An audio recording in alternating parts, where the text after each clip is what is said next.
அல்லாஹு சுப்ஹானஹு வ தஆலா இவ்வுலகத்தில் எதையெல்லாம் நல்லவைகளாக நாம் பார்க்கிறோமோ, சிறந்தவைகளாக நினைக்கிறோமோ அவற்றை நமக்கு ஹலாலாக்கி வைத்திருக்கிறான்.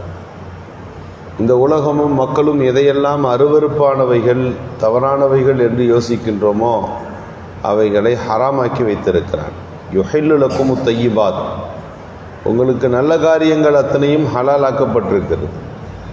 யுஹர்ரிமு அலைஹிமுல் ஹபாயிஸ், கெட்டவைகள் அத்தனையும் உங்களுக்கு ஹராமாக்கப்பட்டிருக்கிறது.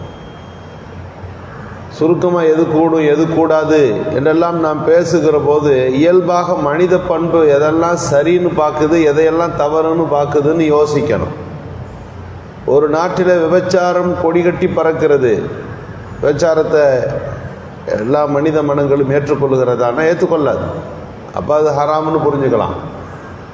மது, போதை வஸ்துக்கள் இவைகள் நாட்டிலே பரவி கொண்டிருக்கிறது.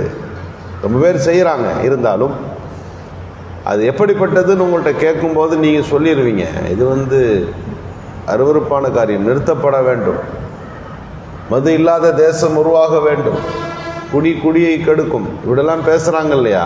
அந்த சிந்தனையிலிருந்து நாம் புரிந்து கொள்ளுகிறோம் மக்கள் இதை வெறுக்கிறார்கள். அப்போ வெறுக்கிற ஒன்று அது இஸ்லாத்திலும் ஹராம் தான். அதில் மனிதர்களுக்கு நன்மை இருக்காது. அல்லாஹ் ஒன்று தடை செஞ்சிட்டான்னா அதில் நன்மை இருக்காது. அல்லாஹ் தடுத்தவைகளில் உங்களுக்கு மருத்துவம் கூட கிடையாது என்றார்கள் நபிகள் ஸல்லல்லாஹு அலைஹி வஸல்லம். மருந்துக்காண்டி பயன்படுத்தலாமா? இல்லை. அல்லாஹ் ஒன்றை தடுத்திருந்தால் அதில் எந்த பிரயோஜனமும் இல்லைன்னு அர்த்தம்.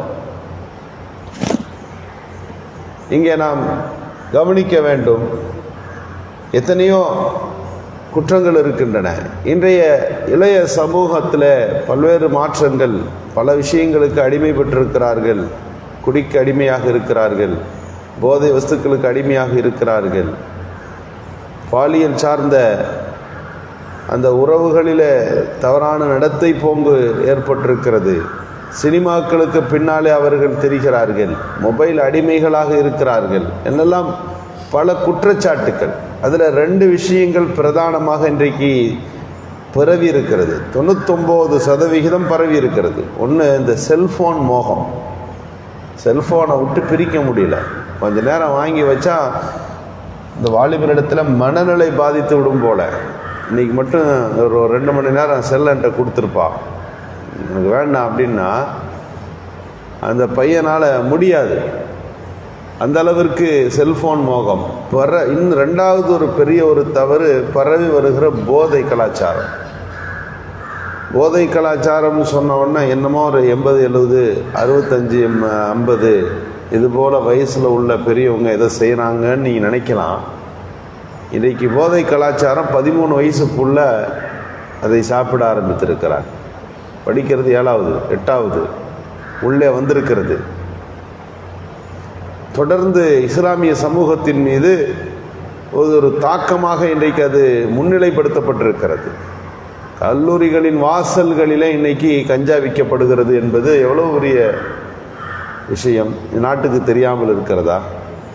சமீபத்தில் கஞ்சாவுடைய இந்த ஹெராயின் போன்ற ஒரு போதை வஸ்து டன் கணக்கில் பிடிக்கப்படுது. டன் கணக்கில். ஒரு டன் என்பது எவ்வளோ பெரிய விஷயம். சாதாரண பொருள் அல்ல. அதுவே ஒரு பவுடரில் டன்னுனா அது எவ்வளோ பேருக்கு போகும்? பிடிபட்டது மட்டும்தான் இவ்வளவு. இவைகளெல்லாம் எங்கே போகிறது? காலேஜினுடைய வாசல்களுக்கும் மெட்ரிகுலேஷன் ஸ்கூல்களின் வாசல்களுக்கும் போய் இது விற்பனைக்கு போகிறதுன்னு அதை பிடிப்பவர்களே சொல்லுகிறார்கள் என்றால் இந்த நாட்டின் இளைய சமூகத்தினுடைய சூழ்நிலை என்ன? அடர்த்தியாக வாழ்கிற முஸ்லீம்கள் நிறைந்த ஊர்களிலே இந்த விற்பனை அதிகமாக இருக்குதான். இப்போ சமீபத்தில் வரக்கூடிய தகவல்கள், நீங்கள் இது ஃபஸ்ட்டு கட்டத்தில் இல்லை, சிவியர் கட்டத்தில் இருக்குது. புத்துநோய் முத்திருச்சுங்க, இனி பேஷண்ட்டு டெத்து தான், இன்னும் எத்தனை நாளுன்னு தெரியல, நீங்கள் இவ்வளோ நாள் வச்சுருக்கிறதே கஷ்டம்தான், கூட்டிகிட்டு போயிட்டா நல்லதுன்னு சொல்லுவாங்க பார்த்தீங்களா? அந்த நிலைமைக்கு தமிழகத்தினுடைய இளைஞர்களின் சூழ்நிலை வந்திருக்கிறது. அது நெட்வொர்க்கெல்லாம் ரொம்ப பலப்பட்டு இருக்கிறது. எப்படியும் உள்ளே கொண்டு சேர்த்து விட முடியும். ஒரு ஸ்கூலினுடைய மதில் சுவருக்கு பின்னால் இருந்து ஒரு பொட்டலம் சரியாக இன்டர்வல் சமயத்தில் உள்ளே வீசப்படுகிறதா. ஒரு மரத்துக்கு கீழே இருந்து அந்த வாலிபர்கள் அதை எதிர்நோக்கி இருக்கிறார்கள். அது வந்தவுடனே அந்த கூட்டம் கும்முன்னு வந்து கூடி அவரவர்கள் தங்களுக்கான அந்த பங்குகளை எடுத்துக்கொண்டு போகிறார்கள். அது அந்த பெண் யார், எங்கிருந்து வருகிறார், இவரை அனுப்பி வைத்த இடம் எது என்றெல்லாம் அதனுடைய வேரை தேடி போகிற போது அதிர்ச்சிகரமான தகவல்.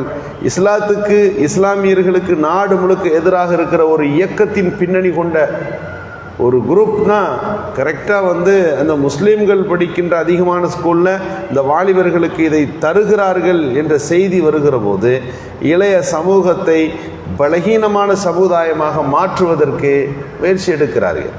இது மாதிரி அடிமையாயிட்டா அந்த பையனுடைய எதிர்காலம் ரொம்ப கஷ்டம்.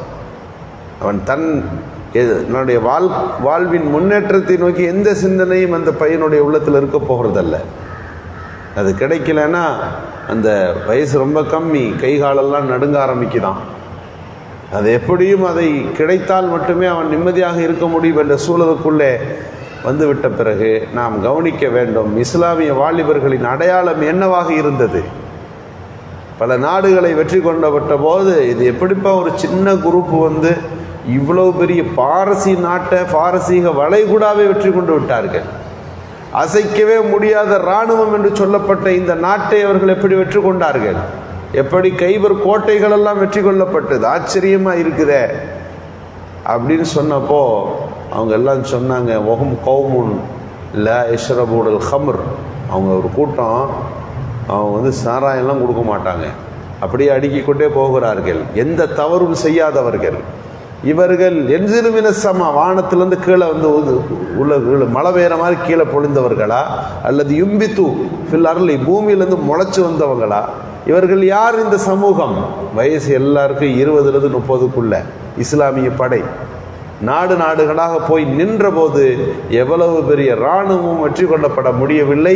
அந்த அளவிற்கு இஸ்லாமிய பாரம்பரியத்தை கொண்ட இன்றைய இளைஞர்களின் நிலைமை போதைகளுக்கு பின்னால் போகும் என்றால், பெண்களுக்கு பின்னால் போகும் என்றால், ஆபாச படங்களுக்கு பின்னாலே இருக்கும் என்று சொன்னால் நீங்கள் யோசித்து பார்க்க வேண்டும்.